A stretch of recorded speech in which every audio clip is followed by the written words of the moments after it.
Hello everyone, I'm Dr. A.G. Maithili, Assistant Professor, Department of Commerce with Computer Applications, Dr. SNS, College of Arts and Science. This video is about accounting concepts. So, what do you mean by accounting concept? So, accounting concept of basic rules, assumptions and principles that serve as a primary standard for recording any business transactions and maintaining books of accounts. So, similar to traffic rules ensuring smooth flow on roads, accounting concepts provide guidelines for consistent and accurate financial record keeping. So, objective of this accounting concepts are uniformity and regularity. It ensures consistency in the preparation of financial statements. Guidance for accountant acts as underlying principle to help accountant maintain accurate and standardized business records. Simplification and comparability provides clear rules and regulations applicable to all business entities, enabling comparable financial information. So coming to the types of accounting concept. Accounting concept guide the recording and reporting of financial transactions. So the concepts are going concern concept, consistency concept, accrual concept, business entity concept, money measurement concept, accounting period concept, cost concept and historical cost concept, matching concept, dual aspect concept, materiality concept, realization concept and conservatism concept. So coming to the going concern concept, it assumes a business is financially stable and will continue operations for many years or foreseeable future without the need to liquidate assets. Allows deferral of certain assets and expenses in financial reports. So example, a company records long-term assets assuming it will operate indefinitely. Next one is consistency concept. It requires that once accounting procedures are chosen, they must be applied consistently over time.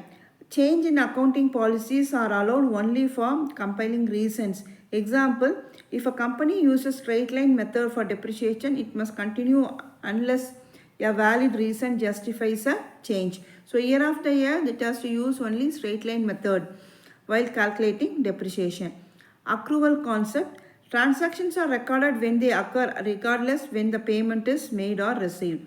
Based on the matching principle, when revenues and expenses are recorded in the same period. Example, recording sales when goods are delivered even if payment is received later. Business entity concept treats the business as a separate entity from its owner, manager or creditor. All transactions are recorded from the business point of view as a separate set of books. Example, owner's personal expenses are not recorded in the books of accounts. So coming to the next concept, that is money measurement concept. Only transactions measurable in monetary terms are recorded in the books. Non-monetary events, employees, disputes, strikes are not recorded as their financial impact cannot be accurately measured. So example, the cost of machinery is recorded but the manager efficiency is not recorded. Accounting period concepts. So it divides the business indefinite life into smaller intervals, that is usually 12 months of financial year. So here 1st April to 31st March is the financial year. So these 12 months are considered as financial year.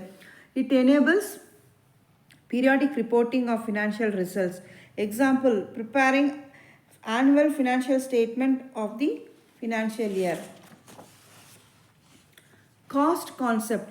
Assets and services are recorded at their acquisition cost, that is purchase price, are known as historical cost.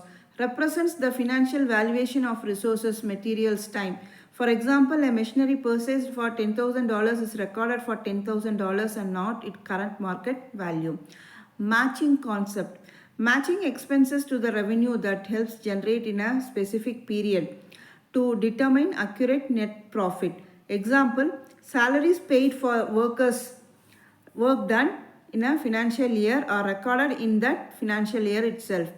Dual aspect concept, that is every transactions affect at least two accounts following double entry system of bookkeeping. That is, one account is debited and another account is credited, ensuring the accounting equations account assets equal to liabilities plus equity remains balanced. Example, purchasing equipment for cash debit, equipment account and credit cash account.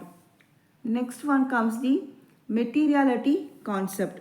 So it requires transactions recording only items that have significance economic impact on the business. Insignificant items can be ignored if the effort to record them overweights their value. Example, small expenses like stationery may be grouped rather than recording individually. Next comes the realization concept. Assets are recorded as their historical cost until their realizable value is determined. Example, upon sales. So closed tight to the cost concept. Example, inventory is recorded at cost until sold when revenue is recognized. Last one is conservatism concept. That is, advocates caution in accounting by recognizing anticipated loss or expenses but not future revenues. Ensures financial statements are not overly optimistic.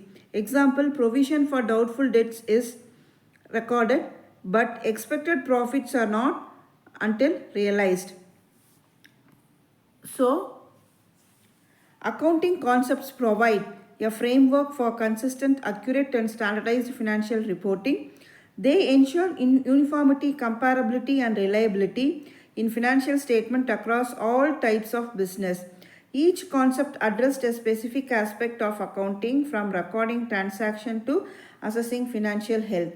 So, adhering to these concepts helps to maintain transparency